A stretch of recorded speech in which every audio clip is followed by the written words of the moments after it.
ಮಾಡ ಮಗನ್ ಮಾಡ ಮಕ್ಕ ಹಿಡಿಲ ಮಗನ್ ಮಕ್ಕ ಹಿಡಿಲ ಹಿಡಿಲ ಮಕ್ಕ ಮಗಂದ ಹಿಡಿ ಕಿರ್ಚಾಡ್ಬೇಡ್ರಿ.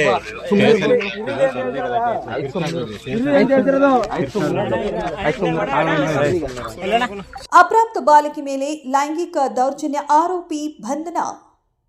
ಗ್ರಾಮಸ್ಥನಿಂದ ಆರೋಪಿಗೆ ಧರ್ಮದೇಟು ಕೊಟ್ಟು ಪೊಲೀಸರಿಗೊಪ್ಪಿಸಿದ ಗ್ರಾಮಸ್ಥರು. ಹುಣಸೂರು ತಾಲೂಕಿನಲ್ಲಿ ಘಟನೆ ನಡೆದಿದೆ. ಹುಣಸೂರು ತಾಲೂಕಿನ ಬಿಳಿಕೆರೆ ಹೋಬಳಿಯ ಹೊಸರಾಮನಹಳ್ಳಿಯ ಗ್ರಾಮದ ಲೋಕೇಶ್ 46 ವರ್ಷದ ವ್ಯಕ್ತಿ ಬಂಧಿತ ಆರೋಪಿ. ಬಾಲಕಿಯ ಮೇಲೆ ಲೈಂಗಿಕ ದೌರ್ಜನ್ಯ ನಡೆಸಿದ್ದ ಈ ಸಂಬಂಧ ಬಾಲಕಿಯ ಪೋಷಕರು ಸಾಮಾಜಿಕ ಕಾಳಜಿ ಉಳ್ಳವರು ಬಿಳಿಕೆರೆ ಪೊಲೀಸ್ ಠಾಣೆಗೆ ದೂರನ್ನ ನೀಡಿದ್ದರು.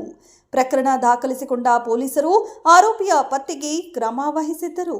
ವಿಷಯ ತಿಳಿದ ಆರೋಪಿ ಲೋಕೇಶ್ ಪೊಲೀಸರಿಗೆ ಶರಣಾಗಲು ನಿರ್ಧರಿಸಿ ಬಿಳಿಕೆರೆ ಪೊಲೀಸ್ ಠಾಣೆಗೆ ಬರುತ್ತಿದ್ದ. ಈ ವೇಳೆ ಪೊಲೀಸ್ ಠಾಣೆ ಸಮೀಪ ಗ್ರಾಮಸ್ಥರ ಕೈಗೆ ಸಿಕ್ಕಿಬಿದ್ದ ಆರೋಪಿ ಕಾಮುಕನನ್ನ ಪತ್ತೆ ಹಚ್ಚಿ ಗೋಸಾ ನೀಡಿದ ಗ್ರಾಮಸ್ಥರು. 112ಕ್ಕೆ ಮಾಹಿತಿ ನೀಡಿದ ಮೇರೆಗೆ ತಕ್ಷಣವೇ ಆಗಮಿಸಿದ್ದ ದಾಸ್ತಿಕೊಳ ಗ್ರಾಮದ ರಸ್ತೆಯಲ್ಲಿ ಆರೋಪಿ ಬಂಧನ.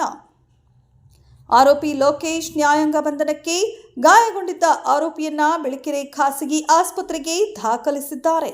ನಂತರ ನಿನ್ನೆ ಬೆಳಗ್ಗೆ ಆಸ್ಪತ್ರೆಯಿಂದ ಡಿಸ್ಚಾರ್ಜ್ ಆದ ಆರೋಪಿಯನ್ನ ಪೊಲೀಸರು ತಮ್ಮ ವಶಕ್ಕೆ ಪಡೆದಿದ್ದಾರೆ. ಇನ್ನು ನೊಂದ ಬಾಲಕಿಯನ್ನ ಹೆಚ್ಚಿನ ಚಿಕಿತ್ಸೆಗಾಗಿ ಮೈಸೂರಿನ ಆಸ್ಪತ್ರೆಗೆ ದಾಖಲಿಸಲಾಗಿದೆ. ಆರೋಪಿಗೆ ಕಠಿಣವಾದ ಶಿಕ್ಷೆ ವಿಧಿಸಬೇಕೆಂದು ಸದ್ಯ ಗ್ರಾಮಸ್ಥರು ಒತ್ತಾಯಿಸಿದ್ದಾರೆ.